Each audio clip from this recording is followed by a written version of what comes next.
Bismillahirrahmanirrahim. Alhamdulillahi nahmaduhu wa nasta'inuhu wa nastaghfiruh wa na'udzu billahi min syururi anfusina wa min sayyiati a'malina. May yahdihillahu fala mudilla lahu wa may yudlil fala hadiya lahu.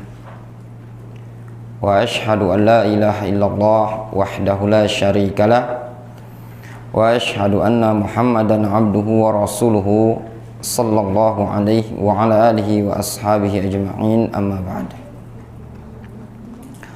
Kita masih pada pembahasan tata cara berwudu, masih pada halaman 32 pada bab at-tartib fil wudu. Sebelum kita melanjutkan, sedikit yang perlu diralat. Pada pertemuan telah lalu saya menyebutkan pada hadis antumul ghur al-muhajjalun yaumal qiyamah min isbagil wudu, kalian adalah orang-orang yang mendapatkan cahaya nanti pada ubun-ubun atau dahi kalian dan juga pada bagian kaki nanti pada hari kiamat dengan sebab penyempurnaan wudu tersebut. Faman istata'a minkum falyutil ghurratahu wa tahjilahu. Siapa di antara kalian yang mampu memperpanjang ghurrah dan tahjilnya dia, maknanya mampu memperpanjang cahaya yang ada di dahi dan juga cahaya yang ada di kaki, maka silakan.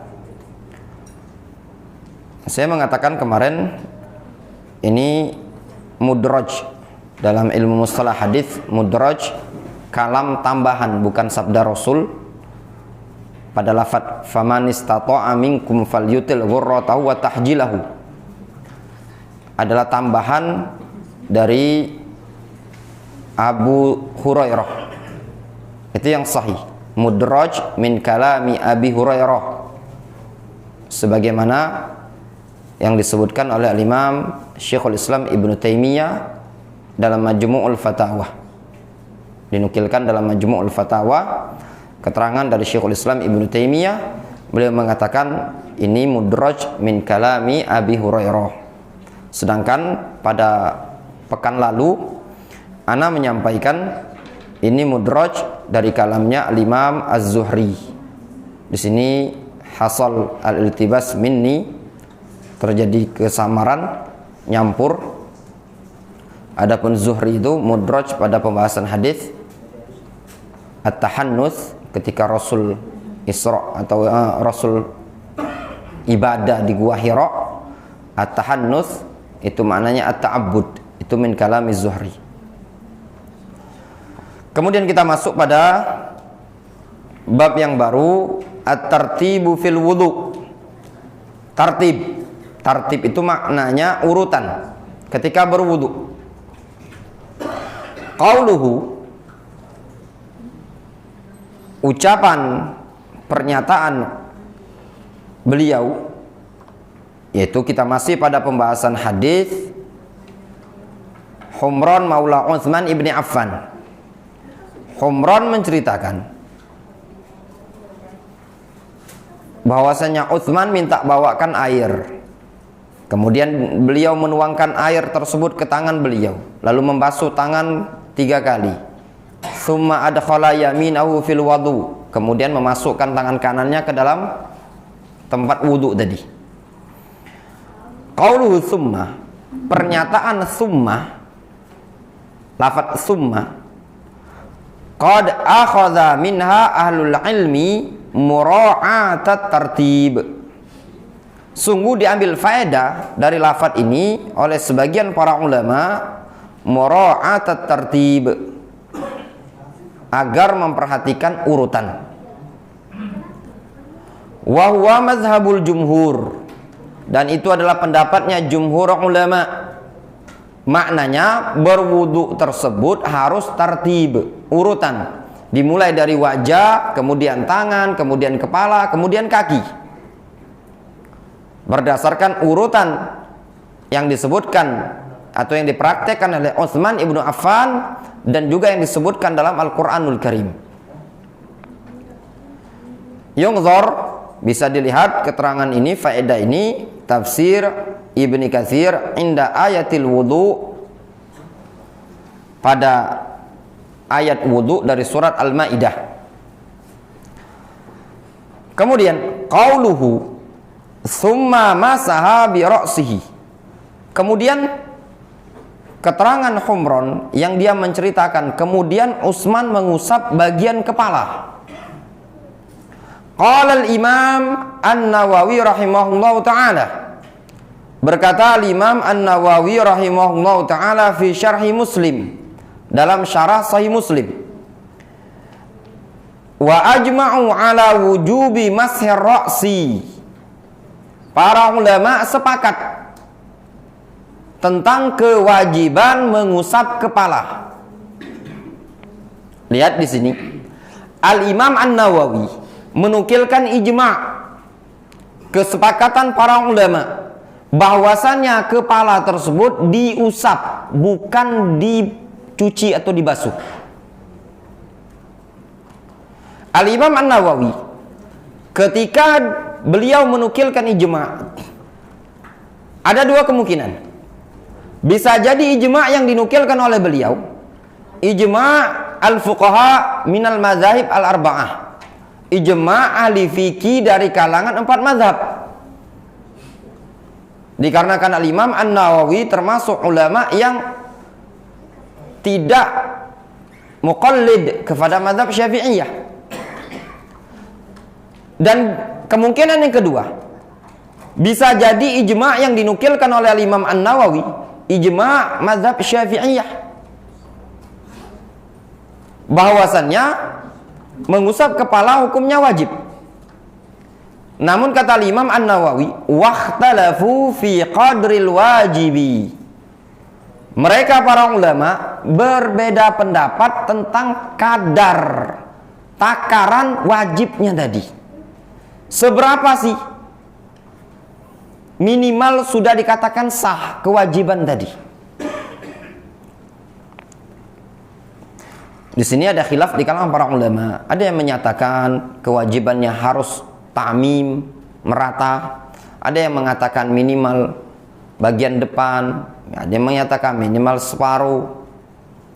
Namun dalam hal ini bukan inti dari kita mengkaji di masjid ini untuk kita panjang lebar. Kita cukupkan dengan apa yang disebutkan di buku ini. Dikarenakan inti patokan di dalam kita beribadah adalah qad ahsana man intaha ila masami'ah. Sungguh telah bagus, kata Sa'id bin Jubair, seseorang yang berhenti sesuai dengan apa yang dia dengar. Seseorang mengamalkan sesuai dengan apa yang dia ketahui tanpa dia harus melihat mazhab yang lain, itu tidak masalah, diperbolehkan. Bagi pemula terkadang mengikut satu pendapat atau pendapat gurunya saja atau buku yang dia pelajari, itu sudah diperbolehkan. Qala al-Hafidz Ibnu Katsir fi tafsiri qaulihi ta'ala wamsahu bi ru'usikum. Berkata Al-Hafidz Ibnu Katsir rahimahullahu taala dalam tafsir firman Allah Subhanahu wa taala, wamsahu bi ru'usikum, usaplah kepala kalian.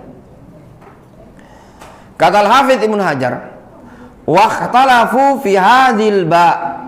Para ulama berbeda pendapat tentang ba ini tadi.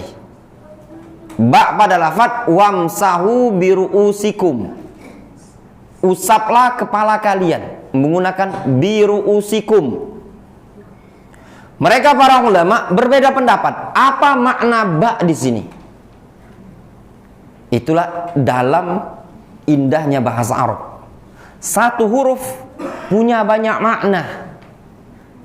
Di antara yang dibahas oleh mereka, ba pada lafaz wamsahu bi ru'usikum. Adapun untuk yang senang belajar nahwu, kalau mau merujuk tentang suatu huruf, maknanya bisa dilihat di keterangan Al-Imam Ibnu Hisham Al-Ansari dalam kitab Mughnil Labib. Kata Ibnu Katsir, ikhtalafu fi hadzal ba hal hiya lil insaq wa wal azhar aw lit tab'id. Mereka para ulama berbeda pendapat tentang ba pada lafaz wamsahu bi ru'usikum.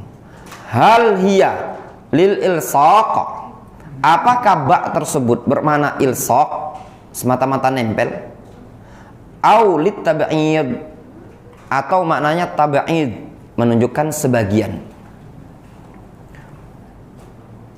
Kata Al-Hafidz Ibnu Katsir, yang azhar, yang lebih zahir, yang lebih nampak, kalau istilah lain yang lebih mendekati kebenaran dari zahir lafaz ini, ba di situ lil ilsaq, bermaknanya ilsaq. Ilsaq itu nempel.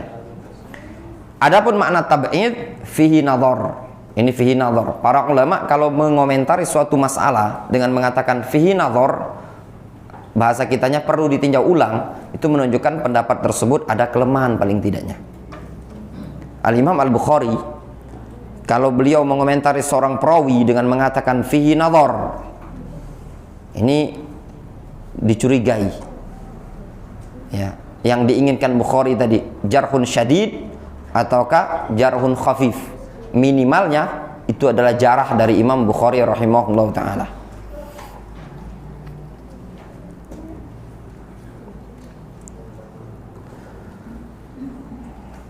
Jadi dapat faedah kita dari keterangan dari Al-Hafidz Ibnu Katsir, beliau lebih menguatkan ba pada lafaz wamsahu bi ru'usikum lil ilsaq, maknanya nempel.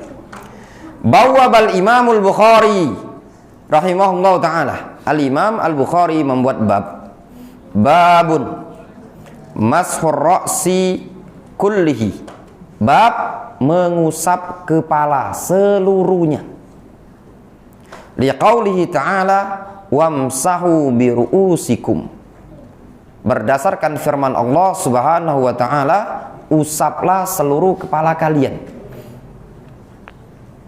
Sebagaimana kaidah yang ma'ruf di kalangan para ulama, fiqhul Bukhari fi tabwibihi, fikihnya Imam Al-Bukhari ada pada bab-bab Sahih Bukhari. Sehingga bisa kita simpulkan di sini, Al-Imam Al-Bukhari lebih menguatkan pendapat yang menyatakan kepala itu diusap seluruhnya, bukan sebagian seperti ini, tapi betul-betul merata. Wa dzakara tahtahu hadis Abdullah ibni Zaidin. Beliau menyebutkan di bawah bab tersebut hadis Abdullah bin Zaid. Kemudian qala al-Hafidz fil Fath, berkata Al-Hafidz Ibnu Hajar dalam Fathul Bari, walam yunqal anhu sallallahu alaihi wasallam annahu masaha ba'da ra'sihi. Lihat, Al-Hafidz Ibnu Hajar menyatakan, Al-Hafidz Ibnu Hajar salah seorang ulama mazhab Syafi'i, beliau mengatakan tidak dinukilkan dari Nabi sallallahu alaihi wasallam bahwasannya beliau mengusap sebagian kepala. Tidak ada riwayat, tidak ada penukilan Rasul mengamalkan mengusap sebagian kepala. Illa fi haditsil Mughirah annahu masaha ala nasiyatihi wa imamatihi, kecuali pada satu hadis saja, yaitu hadis Mughirah ketika Rasul mengusap bagian kepala dan bagian surban. Dinukilkan dalam hadis Mughirah, Rasul mengusap ba'da ra'sihi wa imamatihi, belum disebutkan mengusap sebagian kepala. Difahami? Namun Al-Hafidz, ya, dengan pernyataan seperti ini, beliau lebih menguatkan pendapat yang disebutkan di sini. Fa inna dzalika dalla ala anna at-ta'mim laisa bi fardin. Namun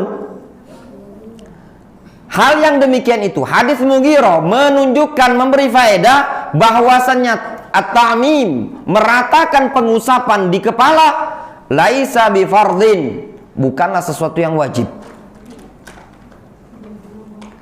Jadi Sahih Bukhari ada bab dari Imam Bukhari. Imam Bukhari menyebutkan apa? Bab mashur ra'si kullihi, bab mengusap kepala seluruhnya.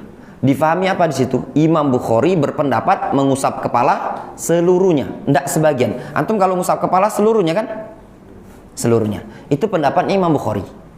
Uniknya, ya, yang uniknya, Al-Hafidz Ibnu Hajar, pensyarah Sahih Bukhari, beliau berpendapat mengusap kepala itu seluruhnya bukanlah wajib. Difahami? Namun sunnah, bukan wajib. Nanti kita lihat keterangan Syekh bin Baz. Jadi Sahih Bukhari disyarah oleh Al-Hafidz. Yang Al-Hafidz tadi berpendapat berbeda dengan Imam Bukhari. Ditaklik lagi sama Syekh bin Baz. Yang Syekh bin Baz mengomentari kalam Al-Hafidz Ibnu Hajar. Di sini ada faedah disebutkan di halaman 33. An-nasiyah man batu sya'ri fi muqaddamir ra'si. An-nasiyah, istilah kita ubun-ubun, itu tempat tumbuhnya rambut pada bagian depan. Tahu kan ubun-ubun? Nah, itu tadi, pada bagian depan tempat tumbuhnya rambut. Itu nasiyah.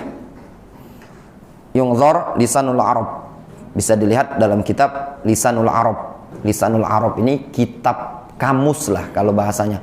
Kamus Ibnu Manzur. Ibnu Manzur ini ada faedah. Beliau ketika menulis kitab Lisanul Arab, pada masa itu beliau diejek, direndahkan, sampai-sampai beliau menyatakan, aku ketika menulis kitab ini di kalangan orang-orang Arab, mereka merendahkan. Banyak orang merendahkan, menganggap remeh. Sungguh aku menulis kitab ini bagaikan Nabi Nuh membuat kapal. Nabi Nuh membuat kapal, direndahkan oleh kaumnya. Ngapain Nuh buat kapal? Besar sekali kapal ini tadi, cak nak banjir bandang. Dianggap remeh. Ibnu Manzur menulis kamus ini tadi, orang-orang Arab menganggap remeh. Ternyata setelah berjalan waktu, ternyata kamus Ibnu Manzur dibutuhkan oleh orang Arab. Orang Arab lagi butuh. Iya enggak? Zaman sekarang bahasa Arab itu sudah berubah dengan masuknya bahasa-bahasa ajam, maka mereka butuh juga ke kamus. Kemudian waqad ta'aqqaba Syekh Ibnu Baz Al-Hafidh fi ta'liqihi fil Al-Fath. Sungguh Syekh bin Baz mentakib, memberikan komentar terhadap keterangan Al-Hafidh Ibnu Hajar pada ta'liq Syekh bin Baz terhadap Fathul Bari. Syekh bin Baz punya ta'liq terhadap Fathul Bari. Ya. Faqal, kata Syekh bin Baz, laisa fil haditsil madhkur hujjatun ala anna ta'mim ar-ra'si laisa bi fardin idza lam yakun alaihi imamatun. Pada hadis yang telah disebutkan, yaitu hadis Mughirah bin Syu'bah, tidak terdapat padanya hujjah, tidak terdapat dalil yang menunjukkan bahwasannya meratakan pengusapan di seluruh kepala bukanlah perkara yang wajib. Tidak ada arah ke sana.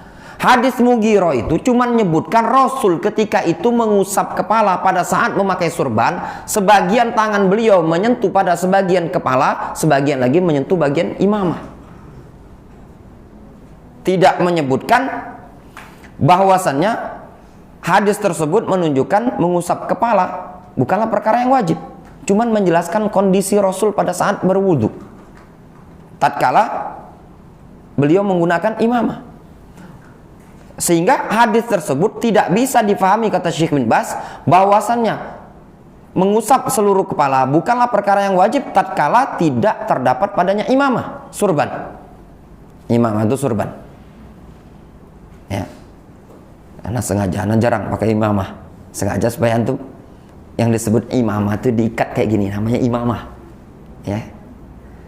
Nah, kalau yang apa namanya caong Arab di anu itu namanya hurtroh, ya. Kalau imamah itu iqol, diikatkan seperti anak ini tadi. Adapun yang model-model katanya imamah bersanad, memakai sorban bukanlah perkara yang sunnah. itu perkara yang jibli. Tabiat, apa namanya? Budaya Arab. Ya. Kalau antum niatkan ta'asiyan bin Nabi sallallahu alaihi wasallam dalam rangka untuk mengikuti Rasul, perkara yang sifatnya jibli itu perkara yang sifatnya tabiat. Ini tambi ikhwan. Apa yang dilakukan oleh Rasul itu terbagi menjadi 3. Ya, perkara yang beliau kerjakan. Terkadang hukumnya wajib. Itu dilihat konteks apa yang beliau kerjakan. Terkadang hukumnya sunnah. Kaedahnya dalam ilmu usul fikih, al-aslu fi fi'lin Nabi sallallahu alaihi wasallam al-mujarrad yadullu 'ala al-istihbab. Hukum asal perbuatan Nabi al-mujarrad, yang murni tanpa ada disertai oleh ucapan Rasul, semata-mata beliau melakukannya, hukum asal adalah istihbab, sunnah. Yang ketiga, perbuatan Rasul itu perbuatan beliau yang sifatnya jibliyah. Jibliyah itu tabiat dasar manusia. Rasul senang minum air yang al-azb, segar, dingin. Itu jibillah, ya, perkara yang jibliyah atau jibillah, perkara yang memang tabiat, amrun tabi'i. Tidak kita katakan minum air yang dingin adalah perkara yang sunnah, kecuali kalau niat orang yang minum air yang dingin tadi dalam rangka mencontoh Rasulullah SAW. Difahami? Rasul pernah makan kurma? Rasul senang kalau kambing itu bagian paha, ya? Apakah kita katakan buat warung jual paha kambing, makanan sunnah, minuman sunnah? Tidak seperti ini. Kapan dia berubah menjadi sunnah? Perkara yang tabiat yang dikerjakan oleh Rasul, kalau kita kerjakan dalam rangka mencontoh Rasul, dikarenakan ta'assi, ittiba'ur Rasul, berubah menjadi pahala. Bersorban digolongkan oleh para ulama bukanlah perkara yang sunnah secara syariat, namun jibilli, perkara tabiat Rasul ketika itu beliau hidup di kalangan Arab. Orang-orang di kalangan Arab biasanya menggunakan sorban. Dan memang iyo, entah di Saudi, entah di Yaman, rata-rata bersorban. Jarang ada yang berpeci. Apalagi kalau di Yaman. Kalau di Saudi mungkin masih lah, ya. Itu tanya sama Faiz, mungkin kalau di Saudi masih lah. Tapi kalau di Yaman rata-rata mereka bersorban. Apalagi antum temukan songkok nasional itu, ya, dakati. Seingat anak dulu yang galak makai, yang pernah makai songkok nasional, Ustadz Farhan Abu Furehan itu, sama baju kuku. Pernah sekali atau 2 kali beliau makai cak itu tadi. Kalau bepeci paling orang Jazair, orang Indonesia. Orang Yaman rata-rata pakai sorban. Itu tabiat. Nah, pakaian tabiat ini tadi, itu tabiat orang Arab yang dipakai oleh Rasul. Kalau kita niatkan untuk mencontoh Rasul alaihi salatu wassalam, barulah dikasih pahala dikarenakan niat ta'assinya tadi, mencontoh Rasul. Difahami? Nyambung sampai di sini? Terus cak mana cadar? Apakah ini pakaian tabiatnya Arab? Oh, enggak. Apa buktinya? Buktinya ketika turun ayat hijab, mereka apa? Mereka menutupi wajah-wajah mereka, aurat-aurat mereka. Menunjukkan apa? Tabiat mereka sebelum turun ayat hijab, mereka apa? Terbuka auratnya. Difahami? Di sini tadi. Jadi jangan ada kakek yang jual susu kurma. Rasul seneng susu, ya enggak? Rasul juga makan kurma, jadilah susu kurma minuman sunnah.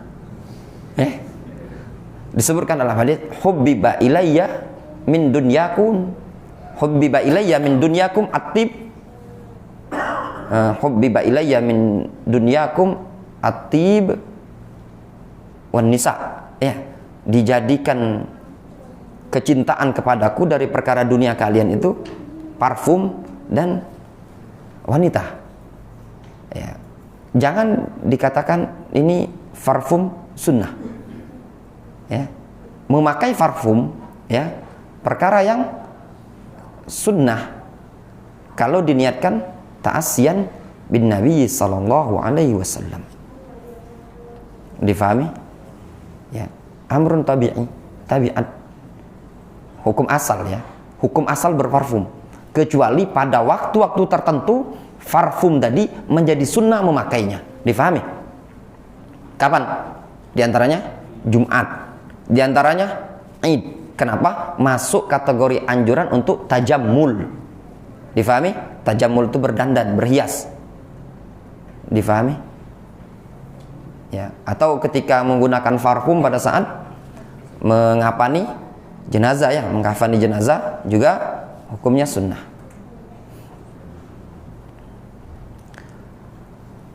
Kemudian kita lanjutkan keterangan di sini. Wa inna ma yadullul hadis 'alal ijtiza bimashi ma dhahara minhu taba'an limashil imama 'inda wujudiha. Namun kata Syekh bin Baz, hadis Mughirah tadi cuma menunjukkan sahnya mengusap sebagian apa yang nampak dari kepala tadi, dalam rangka ngikuti pengusapan sorban tatkala didapati adanya sorban. Hadis Mughirah cuma menunjukkan sahnya mengusap apa yang nampak dari kepala tadi ketika ditutupi sorban.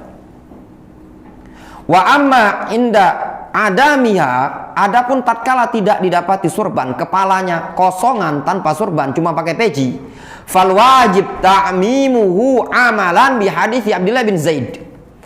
Maka yang wajib meratakan pengusapan sebagai bentuk pengamalan terhadap hadis Abdullah bin Zaid. Wa bidzalika yatabayyanu annahu laisa bainal haditsain ikhtilafun. Kata Syekh bin Baz, maka dengan hal tersebut nampaklah bahwasannya antara dua hadis tadi, hadis Abdullah bin Zaid yang menyebutkan Rasul mengusap seluruh bagian kepala, dan hadis Mughirah yang menyebutkan Rasul mengusap hadis Abdullah bin Zaid yang menyebutkan Rasul mengusap seluruh kepala, kemudian hadis Mughirah yang menyebutkan mengusap sebagian kepala, itu tidak kontradiksi. Kenapa? Hadis Abdullah bin Zaid yang menyebutkan mengusap seluruh kepala tatkala kepala kosongan tanpa ada penutup, hadis Mughirah mengusap sebagian kepala tatkala Rasul memakai surban. Wal ba fil aya lil ilsaq. Adapun ba pada ayat tersebut menunjukkan makna ilsaq, nempel. Falaisat zaidah wala litab'id fatanabbah.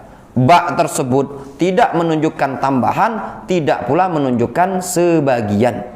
Maka perhatikanlah. Kemudian, lah masuk isya belum, Wak? Belum Masih berapa menit lagi? 10. Mas'alatun, suatu permasalahan. Hal udhunani minar ra'si walahuma hukmuhu. Apakah dua telinga ini bagian dari kepala? Maksudnya, apakah kedua telinga ini hukumnya termasuk hukum bagian kepala karena dia nempel di kepala kita? Walahuma hukmuhu, dan bagi dua telinga ini memiliki hukum sama seperti hukum kepala. Hadis al-udhunani minar ra'si. Adapun hadis yang menyebutkan dua telinga bagian dari kepala, maksudnya dua telinga hukumnya sama seperti mengusap kepala, dhaifun. Hadis yang dhaif, lemah. Hadis ini datang dari banyak sahabat. Disebutkan oleh Imam Ibnu Salah dalam kitab Muqaddimah Ulumul Hadis karya Ibnu Salah. Ibnu Salah mencontohkan hadis al-udhunani minar ra'si ini adalah hadis dhaif yang banyak jalannya, kasratut turuq, namun tidak bisa yataqawwa biha, tidak bisa naik dengan banyaknya jalan. Ibnu Salah berpendapat hadis ini hadis yang dhaif, dan juga didhaifkan oleh para ulama yang lain, diantaranya Syekh Abdurrahman, guru kami dulu, Syekh Abdurrahman Ibnu Mar' yang Ladani rahimahullah ta'ala, beliau mendhaifkan hadis ini, dan banyak dari tulabnya Syekh Muqbil mendhaifkan hadis ini. Adapun yang terdahulu diantaranya Ibnu Salah Ibnu Salah.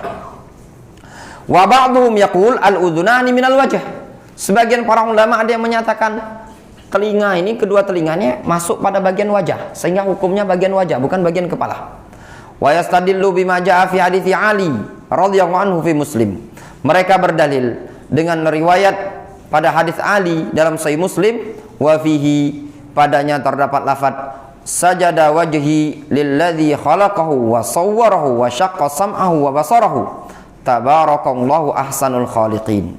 Wajahku sujud kepada zat yang menciptakannya, kepada yang membentuknya, yang memecah pendengarannya dan pandangannya. Tabarakallahu ahsanul khaliqin, maha suci Allah, pencipta yang paling indah.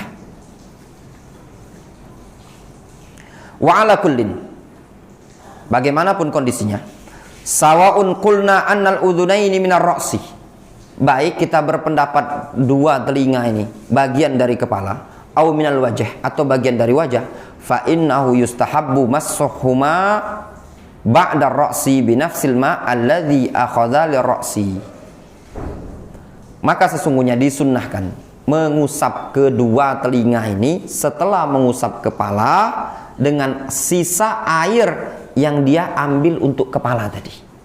Jadi basahi tangan, usapkan di kepala tadi merata, balik ke depan, ya, dari depan ke belakang, kemudian balik ke depan, kemudian sisanya tadi diusapkan ke telinga.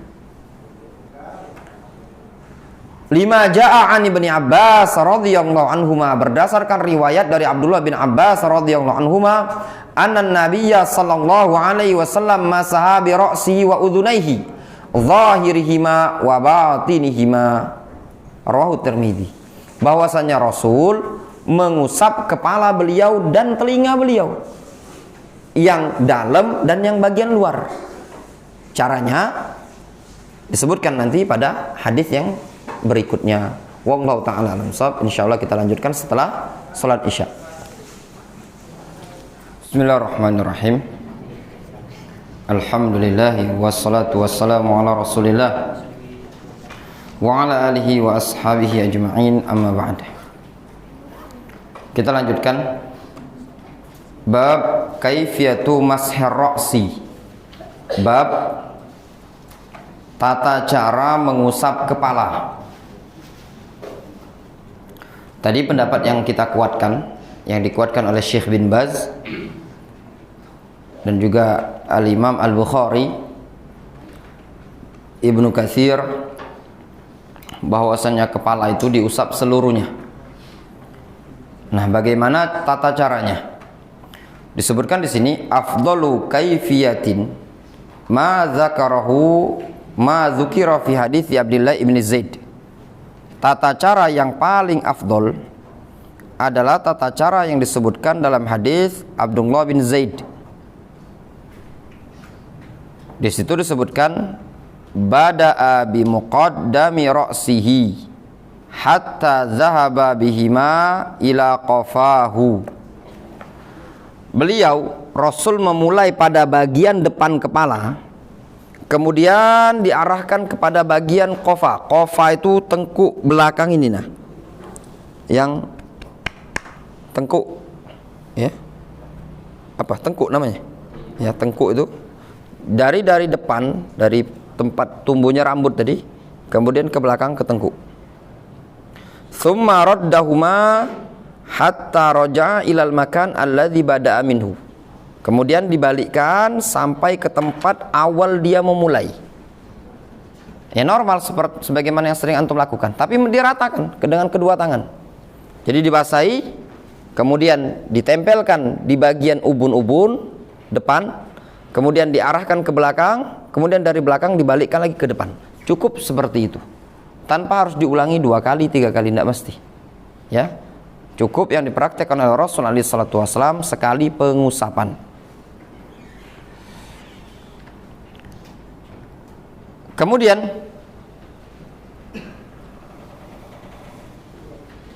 bab yang berikutnya,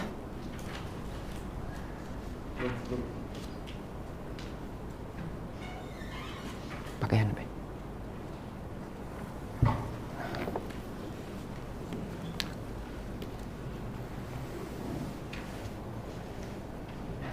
Tes. Tes tes.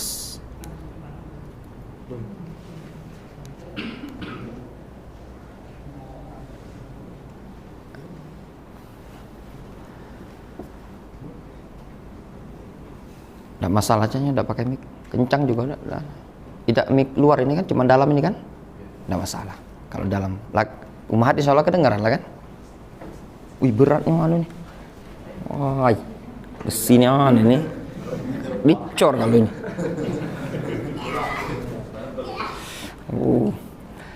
Insya Allah umat kedengaran. Bab yang berikutnya. Ini yang berikutnya ini permasalahan ngusap kerudung ya. Mohon diperhatikan baik-baik umat di belakang. Mas'alatun al-mashu 'ala ar-ra'si wal imama wal khimar.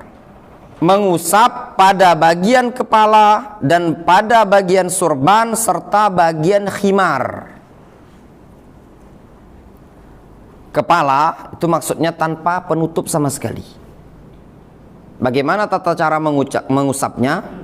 Tadi contohnya tadi yang antum praktekkan ketika antum berwudu, itulah tata cara mengusap kepala. Kemudian mengusap di atas imamah. Imamah tadi sebagaimana yang anak pakai ini tadi yang diikatkan namanya imamah. Untuk mengusap imamah tidak disebutkan dalam hadis tata caranya mengusap sebagaimana yang disebutkan dalam hadis Abdullah bin Zaid. Sehingga maknanya cukup antum usap, bagaimanapun antum mengusap maka sudah sah. Ketika disebutkan mutlak mengusap, maka mengusap. Difahami? Dalam artian antum pakai sorban seperti ana ini tadi, antum basahi tangan kemudian antum usap seperti ini, sudah cukup. Namun kalau seandainya sebagian depan terbuka, ya seandainya terbuka seperti ini, maka antum usap bagian sini tadi, kemudian diusap bagian sorban. Difahami? Ya. Kita baca keterangan hadis. Ja'a inda Muslim anil Mughirah ibni Syu'bah anna Nabiyya sallallahu alaihi wasallam masaha 'alal khuffain. Disebutkan dalam riwayat Muslim dari Mughirah bin Syu'bah bahwasannya Nabi sallallahu alaihi wasallam mengusap pada kedua sepatu beliau. Wa muqaddami ra'sihi wa 'ala imamatihi. Dan Rasul mengusap pada bagian depan kepala dan pada bagian atas sorbannya beliau. Sehingga gambarannya memungkinkan beliau berwudu ya. Berarti kan harus dibasahi seluruh wajah. Yang namanya wajah kemarin dimulai dari awal tumbuhnya rambut ini sampai ke dagu. Kemudian dari telinga ke telinga samping. Itulah wajah. Jadi dibasahi. Memungkinkan ketika dibasahi semua berarti kan masih model sorban seperti ini kan. Maka beliau mengusap ketika itu, mengusap pada bagian depan kepala tadi sedikit yang rambutnya masih kelihatan, diusap sama beliau, kemudian di bagian sorban juga. Difahami? Nah, tadi yang difahami oleh Al-Hafidz Ibnu Hajar memahami hadis ini menunjukkan mengusap rata kepala tadi tanpa sorban itu juga tidak wajib. Kenapa? Karena Rasul disebutkan muqaddam ra'si. Rasul cuma mengusap pada bagian depan kepala. Kata Syekh bin Baz, tidak seperti itu memahami hadis ini. Karena hadis ini menunjukkan Rasul memakai sorban. Kalau tanpa sorban, maka diusap semua kepala. Difahami? Jadi gambarannya tadi, Rasul mengusap pada bagian depan, ya seperti ini misalkan. Diusap bagian depan, jadi depan kepala ini tadi masih ada yang kena, diusap, kemudian Rasul mengusap bagian sorban. Wa fi lafdzin, pada lafaz yang lain dijelaskan fama sahabina siyatihi. Rasul ngusap pada bagian nasiyah, ubun-ubun. Wa 'alal imamah, dan ngusap pada atas imamah sorban. Jadi bagian ubun-ubun depan ini tadi diusap, kemudian sorban. Wa an Bilal, dan disebutkan hadis dari Bilal. Anna Rasulullah sallallahu alaihi wasallam masaha 'alal khuffain. Bahwasanya Rasulullah sallallahu alaihi wasallam mengusap pada khuffain.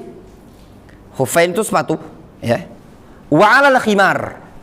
Nah, khimar ketika disebutkan dalam hadis khimar, maka yang dimaksudkan khimar itu dipakai modelnya seperti ini, tanpa diikat. Ini namanya khimar, ya. Ini namanya khimar. Namun, apa khimar yang dimaksudkan dalam hadis ini tadi? Apakah yang dimaksudkan khimar dalam hadis Bilal adalah seperti ini? Rasul mengusap kepala, mengusap khimar ketika Rasul pakai seperti ini. Maknanya, apakah ketika antum berwudu menggunakan sorban seperti ini, ya, sebagaimana yang anda pakai ini tadi, tidak anda ikatkan, ya, ditempelkan seperti orang-orang kayak dikerudungkan kalau akhwat ummahat ya misalkan. Nah, apakah harus kita usap kepala seperti ini, ya normal, ataukah cukup bagi antum mengusap bagian atas? Ya. Al-Imam An-Nawawi menyebutkan dalam syarah Sahih Muslim, beliau ketika mengomentari hadis ini, maksud lafaz khimar, Rasul mengusap khimarnya beliau. Kata Imam An-Nawawi, yakni bil khimar al-imamah. Yang dimaksudkan khimar oleh Bilal adalah sorban. Maksudnya apa? Yang diikat. Li'annaha tukhamirur ra'sa. Dikarenakan sorban disebut dengan khimar, dikarenakan sorban tadi menutupi kepala. Difahami? Sehingga ana ingin menjelaskan kepada antum, lafaz khimar yang disebutkan dalam hadis Bilal ini bukan seperti ini, tapi sorban yang diikat tadi. Difahami? Ya. Nah, terus bagaimana? Kita baca dulu keterangan di bawah ini. Wa fi Sahih Bukhari, disebutkan dalam Sahih Bukhari, An Amr ibni Umayyah, dari Amr bin Umayyah, Ra'aitun Nabiyya sallallahu alaihi wasallam yamsahu ala imamati wa khuffaihi. Dari Amr ibnu Umayyah, beliau menceritakan bahwasannya beliau melihat Nabi sallallahu alaihi wasallam mengusap surban dan kedua sepatu. Jelas ini ada hadis menyebutkan surban, ya. Permasalahan berikutnya yang disebutkan di bawah ini. Kata penulis buku ini, pensyarah ini tadi, warrajulu wal mar'ah fi mas'alatil mashi 'ala ra'si sawa. Laki-laki dan perempuan pada permasalahan mengusap kepala hukumnya sama. Tata cara mengusap kepala laki-laki juga sama tata cara mengusap kepala wanita. Li umumi syara', dikarenakan umumnya syariat. Walaisa lil mar'a antal basa al-imamah. Namun tidak diperbolehkan bagi wanita pakai sorban. Wanita tidak boleh. Itu tasyabbuh dengan laki-laki. Misalkan dia pakai sorban suaminya tadi, diikatkan layaknya laki-laki, itu tidak boleh, ya. Itu tasyabbuh. Kemudian walakin laha, akan tetapi bagi wanita, antam saha ala makana ala ra'siha, boleh bagi wanita untuk mengusap sesuatu yang ada di atas kepalanya, mimma yalbasahu an-nisa, dari kain-kain yang dipakai oleh wanita. Nah, ini balik ke pembahasan yang dibahas oleh para fuqaha. Boleh tidak wanita, emak-emak, ibu-ibu, ummahat akhwat, mengusap kepala mereka tanpa melepas kerudung? Dalam masalah ini ada dua pendapat di kalangan para ulama. Jumhur ulama mereka mengatakan tidak diperbolehkan. Kenapa? Dikarenakan tidak ada riwayat dari Nabi alaihi salatu wasallam perempuan-perempuan di zaman dahulu mengusap seperti itu. Dan keumuman ayat Al-Quran, Al-Quran menyatakan apa? Mengusap kepala. Wamsahu biru'usikum. Itu berlaku untuk laki-laki dan perempuan, ya. Namun sebagian para ulama dinukilkan salah satu pendapat dari Al-Imam Ahmad dan juga pendapat yang dipilih oleh Al-Imam Ibnu Hazm serta para ulama yang lain. Mereka mengatakan wanita diperbolehkan mengusap pada bagian atas khimar, kerudungnya dia. Mereka berdalil dengan riwayat dari Ummu Salamah sebagaimana yang dikeluarkan oleh Imam Abdul Razak dalam musannafnya, Ibnu Abi Syaibah dalam musannafnya, Ummu Salamah annaha kanat tamsahu 'alal khimar, bahwasanya dulu Ummu Salamah pernah mengusap khimar beliau, pernah mengusap kerudung. Jadi menurut pendapat sebagian para ulama, boleh para ummahat untuk mengusap dari atas kerudung tanpa harus membuka. Kadang ada kan akhwat-akhwat itu, ibu-ibu, apalagi perempuan istri-istri gitu nih, kadang dia buka cadar, ya buka purda, tapi yang di pucuk palanya kan masih nempel kadang dicak ini kan baik kan, nah kan, kemudian dia berwudu kan masih nempel. Nah, boleh tidak diusap baik itu tadi. Nah. Tadi ada dua pendapat. Sebagian para ulama atau mayoritas para ulama mengatakan tidak boleh diusap. Sebagian lagi mengatakan diperbolehkan. Mereka yang menyatakan diperbolehkan berdalil dengan kisah Ummu Salamah, yang Ummu Salamah mengusap kerudungnya beliau. Syekhul Islam Ibnu Taimiyah, beliau mengambil jalan tengah. Kata beliau, kalau tanpa ada hajat, tanpa ada kebutuhan bagi wanita untuk mengusap di atas khimar, di atas kerudung, maka jangan dilakukan. Kata beliau, ada kemungkinan yang dilakukan Ummu Salamah, beliau mengusap di atas kerudung dikarenakan cuaca, kondisinya dingin. Ya di Madinah kalau lagi dingin, jadi memungkinkan kondisinya dingin. Sehingga kalau tidak ada hajat, tidak ada kebutuhan, maka jangan. Kebutuhan hajat itu misalkan contoh wudhu di tempat, misalkan di tempat umum yang dikhawatirkan kalau kita buka kerudung ini tadi banyak yang lihat kan, atau misalkan lil hajat itu susah anak masangnya tadi, banyak nih anak dikibet di kepala ini tadi. Ada lagi apa namanya, kadang sebagian akhwat itu kan ada yang apa namanya daleman itu cak uji kita kopluk gitu kan, kalau peci kopluk itu kan ada lagi daleman namanya putra. Hah? Ya lebih kurangnya daleman kepala maksudnya itu. Nah yang cak kopluk itu kadang ada yang cak itu, mungkin ada lagi siapa tahu mungkin rambutnya tadi lah botak. Ya mungkin juga bisa jadi lil hajah. Mungkin siapa tahu dia ini akhwat lagi ummahat lagi banyak pikiran, ditinggal lakinya mau poligami, ya nah, banyak bekaman di kepala ini tadi. Ada daurah, ada kajian, nak dibuka malu kan, dijenguk ummahat yang lain, banyak yang penyakitlah terlalu parah. Tadi kan terbawa beban pikiran, akhirnya butuh dibekam, jadi malu dia karena bekas tokak-tokak bekaman tadi, mungkin misalkan. Atau mungkin hal-hal yang mungkin kan tidak mungkin dibuka, maka diperbolehkan. Namun kalau bisa dibuka cuman di rumah baik, maka hukum asal dibuka baik. Difahami? Ya.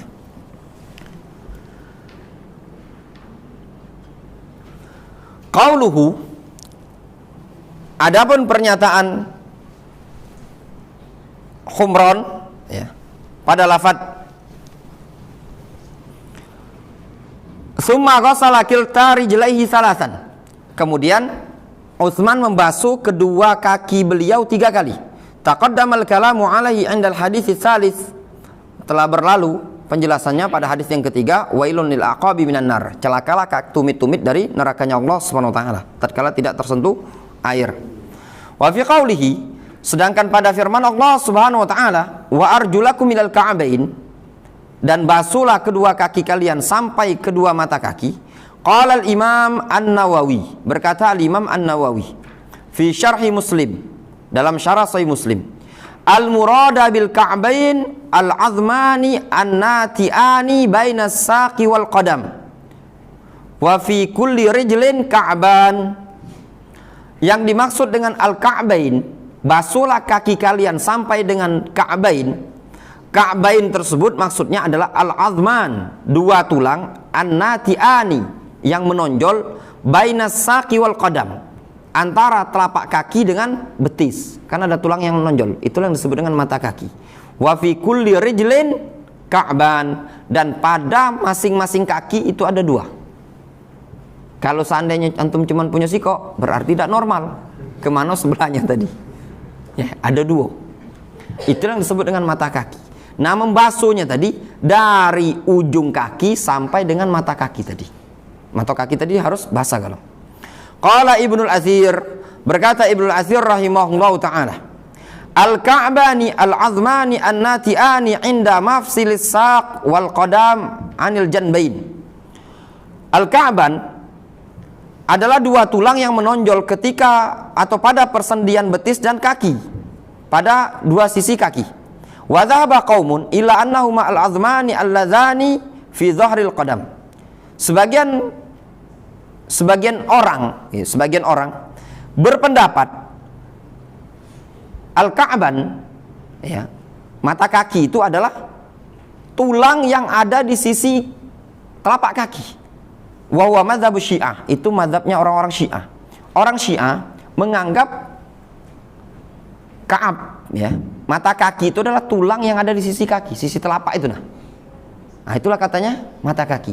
Sehingga bukan bagian pucuk. Jadi dia cuma basuh pada bagian bawah.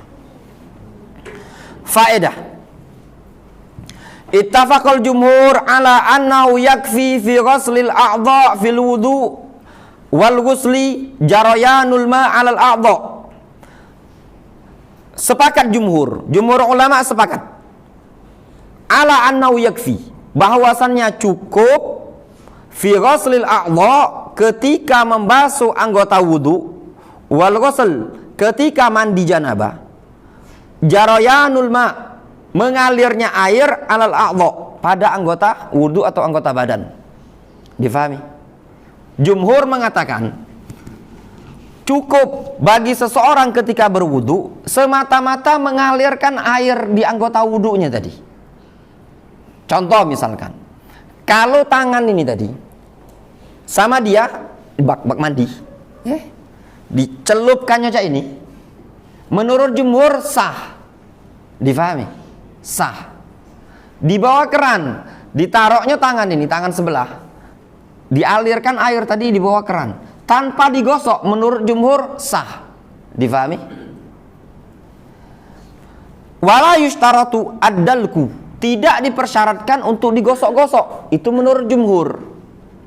Wan farada Malikun wal Muzani, Al-Imam Malik dan Al-Imam Al-Muzani, Muzani ini murid Imam Syafi'i, beliau bersendirian dalam pendapatnya, bishtiratihi, dengan mempersyaratkan harus digosok. Jadi menurut Imam Malik dan Al-Muzani harus digosok, kalau tidak digosok tidak sah. Difahami? Jadi nah digosoknya kalau dibawa keran, nah digosoknya banyunya tadi. Tapi menurut jumhur semata-mata dialirkan air sudah sah. Misalkan ada yang kadang kakinya tuh buka keran, kakinya tidak digosok-gosok sama dia. Yang penting kadang kalau mungkin di sungai tinggal kopok-kopok 3 kali. Salah itu. Itu menurut jumhur. Menurut Imam Malik itu tidak sah sampai digosok-gosok. Wallahu ta'ala a'lamu bishawab. Kita cukupkan kajian kita sampai di sini ya. Naktafi bihadzal qadar. Subhanallah wa bihamdika asyhadu an la ilaha illa anta